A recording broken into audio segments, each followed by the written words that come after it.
Bhagavad Gita second chapter సాంఖ్యయోగ 47వ రోజు 1వ శ్లోకం. సంజయ ఉవాచ తం తథా కృపాయవిష్టం అశ్రుపూర్ణాకులేక్షణం విషిదంతమిదం వాక్యం ఉవాచ మధుసూదనః.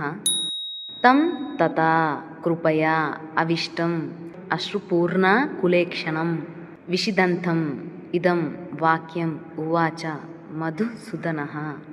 తథా ఆ విధముగా కృపయా కరుణచే అవిష్టం నిండి ఉన్నవాడును అశ్రుపూర్ణాకులేక్షణం కన్నీరు నిండిన వ్యాకులమైన నేత్రములు కలవాడును విషిదంతం శోకించుచున్నవాడును అగు తం అట్టి అర్జునుని మధుసూదనః శ్రీకృష్ణుడు ఇదం ఈ వాక్యం వచనము ఉవాచ పలికెను.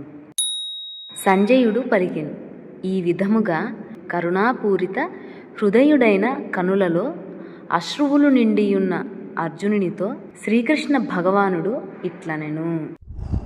చాప్టర్ 1 అంతా అర్జుని యొక్క బాధ, వేదన అండ్ ఫైట్ వల్ల ఏంటి యూజ్, ఎలాంటి యూజ్, ఇలా అన్ని రకాలుగా చలిస్తూ మాట్లాడింది, క్వశ్చన్ చేసింది జరిగింది. ఈ చాప్టర్ 2లో సాంఖ్యయోగం శ్రీకృష్ణుడు ఇంకా అర్జునుడికి చెప్పడం మొదలెడుతున్నాడు. చాప్టర్ 2లో మొదటి శ్లోకంలో శ్రీకృష్ణ భగవానుడు అర్జున్తో ఇలా చెప్తున్నాడని సంజయుడు ధృతరాష్ట్రుడికి చెప్తున్నాడు.